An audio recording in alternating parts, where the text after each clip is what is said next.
Undo এবং রিডো এটা এই দুইটার স্ট্যান্ডার্ড শর্টকাট হলো যে কন্ট্রোল জেড আর একটা হলো কন্ট্রোল ওয়াই। কন্ট্রোল জেডটা হলো আন্ডো, কন্ট্রোল ওয়াইটা হলো রিডো। তো আমি এখানে যদি কন্ট্রোল জেড দিই, একবার দিই, তাহলে দেখেন যে এখানে চেঞ্জ হলো। আবার আমি কন্ট্রোল ওয়াই দিলে দেখেন এখানে আবার চেঞ্জ হলো।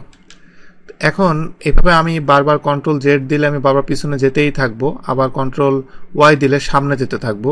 এটাকে আপনি কীভাবে কন্ট্রোল করবেন দেখেন একবারে এবং খুব কুইক। যেমন আমি এখানে লাস্ট আমি যে কাজগুলো করেছি এটা করার পরে এটা আপনার এক্সেল ফাইলের সাথে নাও মিলতে পারে। আমি এখানে দেখেন এটা হলো আন্ডো বাটন, এটা হলো রিডো বাটন, এটা কুইক অ্যাক্সেস টুল বারের ভিতরে ডিফল্টে এভাবেই থাকে পাবেন। এটা ড্রপ ডাউন আমি গেলে এখানে দেখেন যে কিছু জিনিস এখানে দেখাচ্ছে যে আমি যেই পর্যন্ত এখানে আন্ডো দিব সেই পর্যন্ত এখানে আন্ডো হবে। যেমন আমি এখানে ক্লিয়ার পর্যন্ত যদি আমি আন্ডো দিই তাহলে শুধু টাইমটা এখানে শো করছে।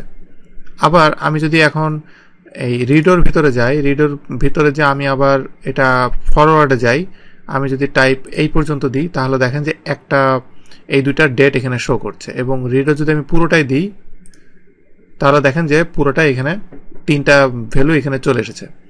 এভাবে আপনি আন্ডু এবং রিডো আপনি একবারে করতে পারবেন। আপনাকে মানে কন্ট্রোল জেড বা কন্ট্রোল ওয়াই বারবার আপনাকে প্রেস করতে হবে না। আপনি দ্রুত বারবার মানে একবার এখান থেকে একবার ক্লিকের মাধ্যমে আপনি দ্রুত কাজ করতে পারবেন।